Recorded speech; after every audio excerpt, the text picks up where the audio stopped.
What's fascinating to me about your life is the extraordinary people and extraordinary moments that it intersected Mm-hmm. with. I mean, so you shake hands with the guy that drops an atomic bomb. You also played basketball against and scrambled for a loose ball with the guy that became the NBA logo. Like, just the spectrum of that Yes, is yes. pretty absurd to me. Yeah, and I played against Jerry West when he was a senior at West Virginia. We being Villanova, we go down to play them in Morgantown, and what was interesting, no one knew until before the game that Villanova had any black players on the team. Because they would have just read the box score in the Yes, newspaper. It's not yes, like they were watching yeah. it There was on no ESPN Countdown. yeah, or with a television. And so when the game starts and we were out in the warm up, you could hear people buzzing, and not anything derogatory, but you could feel a buzz in the crowd of people saying, "Hey, look, they got two black players on the team," and that. And of course that was the game where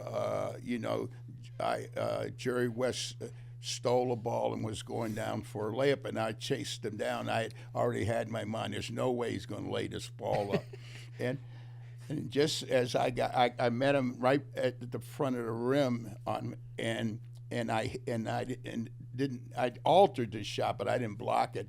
But it knocked him into the seats underneath the basket, and he was laying there. And utter silence now goes over the arena, and he's sitting there just looking. I'm laying there looking at me, and I'm thinking to myself, "Dear God, please let this white boy get up, or this is in the end for me." So Jerry puts his hand out, and I pull him forward, and and then we continued to play the game. Later in life, Jerry told an interesting story about the times we spent playing against each other.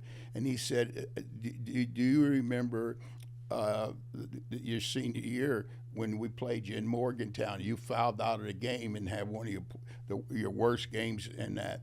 And I said, "Yeah." I said, "God, I was so psyched for the game, and I ended up fouling out and only had 11 points." And he said, "But," he says, "I want to tell you something that most people don't know." He says, "And you probably don't." He says, "Do you remember what happened when you fouled out of the game?" And I says, "I probably headed for the bench."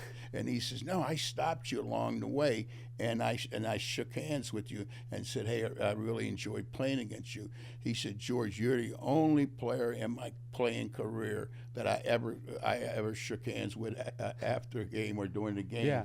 And I had forgotten about that, but that was part of the relationship that ultimately carried on for the rest of our lives. Yeah, you intersected with basically every major figure in the history of basketball, and then you throw in a half dozen presidents or so too. It's pretty remarkable. The thing that impressed me about them all, they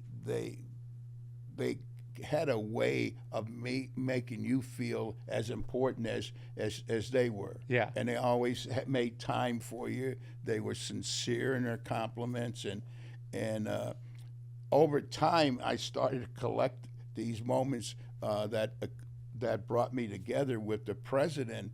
But at the time, I didn't think much about it. But I got to know five of them over the course of my lifetime.